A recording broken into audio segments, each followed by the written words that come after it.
Assalamualaikum warahmatullahi wabarakatuh. Perkenalkan, nama saya Septian Saputra dengan NIM 221335. Di sini saya akan mempresentasikan materi terkait sistem hukum pidana adat Baduy dan sistem hukum pidana Indonesia. Jadi yang pertama di sini sistem hukum pidana adat Baduy. Nah, sistem hukum pidana adat Baduy ini tidak tertulis. Jadi sistem hukum pidana adat Baduy ini tidak tertulis dan bersifat secara lisan, diwariskan dari generasi ke generasi melalui cerita, ajaran, dan praktik sehari-hari. Lalu yang kedua berdasarkan nilai-nilai adat. Jadi sistem hukum ini dilandaskan pada nilai-nilai budaya dan norma-norma yang diyakini oleh masyarakat Baduy, seperti kejujuran, kesederhanaan, dan saling menghormati. Baik, lanjut. Di sini ada contoh tindak pidana hukum adat Baduy. Yang pertama, melanggar aturan adat. Nah, misalnya jika seorang tidak mengikuti tradisi atau aturan yang sudah ditetapkan oleh masyarakat Baduy, seperti tidak menghormati upacara adat, dianggap pelanggaran oleh masyarakat Baduy sendiri. Lalu yang kedua ada santet atau ilmu hitam. Jika orang yang menggunakan ilmu hitam untuk menyakiti orang lain, itu dianggap sebagai tindak pidana. Nah, masyarakat Baduy ini percaya bahwa ini bisa membawa dampak bagi pelakunya. Lalu yang ketiga di sini ada pencurian. Jadi pelaku pencurian ini diwajibkan mengganti kerugian pihak korban dan silih ngahampura. Nah, jika pelaku meninggal sebelum ganti rugi terjadi, maka ganti rugi ini diserahkan pada sabah atau keluarga bapak atau ibunya. Jadi pelaku juga akan ditanya kesanggupan untuk tidak mengulangi perbuatannya. Di sini ada larangan dalam adat Baduy.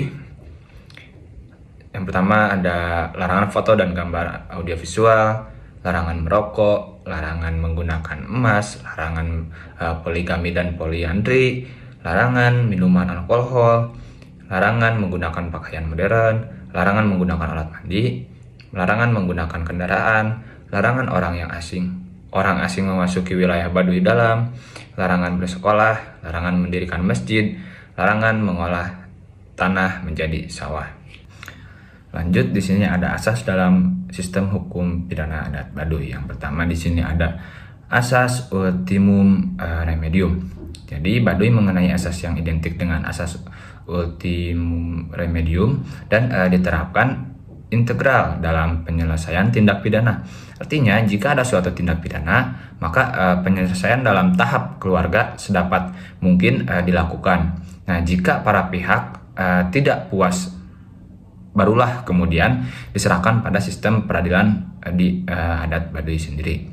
Lalu yang kedua ada asas teritorial. Nah, asas ini tuh masuk ke dalam hukum pidana adat Baduy, yang dimana dikatakan menganut asas teritorial yang bersifat kuasi. Jadi adanya keberlakuan asas teritorial bagi warga di luar Baduy hanya pada delik-delik yang bersifat umum, berlaku bagi masyarakat Baduy seperti penganiayaan atau mengambil foto dan lain-lain. Sementara terhadap delik yang bersifat khusus hanya berlaku bagi warga Baduy dalam. Nah, contohnya seperti larangan mengenakan pakaian modern, alat elektronik, dan lain-lain. Sistem hukum pidana Indonesia. Jadi sistem hukum pidana material di Indonesia diatur dalam Kitab Undang-Undang Hukum Pidana atau KUHP, yang merupakan produk hukum peninggalan negara penjajah Belanda yang dikodifikasikan ke dalam sistem hukum pidana Indonesia, disertai hukum pidana formil sebagai pelaksana dari hukum pidana material, yaitu Kitab Undang-Undang Hukum Acara Pidana atau KUHAP. Karena Kitab Undang-Undang Hukum Pidana atau KUHP merupakan sistem hukum yang berasal dari negara Barat, maka disebut sebagai sistem hukum pidana Barat. Lanjut, di sini ada asas sistem hukum pidana di Indonesia. Yang pertama ada asas legalitas. tidak ada tindak pidana dan hukuman tanpa undang-undang yang mengaturnya. Lalu yang kedua ada asas tiada pidana tanpa kesalahan, yang dimana seorang hanya dapat dihukum jika ada kesalahan, niat atau kelalaian dalam perbuatannya. Tanpa kesalahan tidak ada hukuman. Lalu yang ketiga ada asas teritorial, yang dimana hukuman pidana suatu negara berlaku untuk semua tindak pidana yang terjadi di wilayah negara tersebut tanpa memandang kewarganegaraan pelaku. Lalu yang keempat ada asas nasional aktif atau personalitas, yang dimana hukum pidana suatu negara berlaku bagi warganya dimanapun mereka berada. Jadi warga negara dapat dihukum oleh negara asalnya meskipun kejahatan dilakukan di luar negeri. Lalu yang kelima di sini ada asas nasional aktif pasif.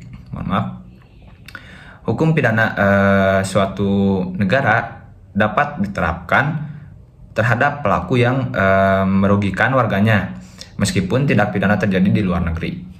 Lanjut, di sini ada larangan dalam sistem hukum pidana di Indonesia. Yang pertama ada tindak pidana umum.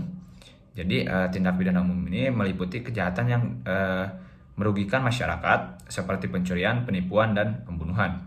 Lalu yang kedua ada tindak pidana khusus, yang dimana tindak pidana ini diatur dalam undang-undang tertentu seperti tindak pidana korupsi, narkotika, dan pelanggaran hak asasi manusia. Nah, untuk daftar pustaka di sini saya mengambil dari jurnal Undip, mediaanaliti.com, pidana sistem pemidanaan menurut KUHP dan di luar KUHP. Lalu yang ketiganya ada jurnal UM Tapsa. Mungkin sekian presentasi dari saya. Mohon maaf jika ada kesalahan atau kata yang kurang lengkap atau kata saya yang tidak mengenakan. Terima kasih. Assalamualaikum warahmatullahi wabarakatuh.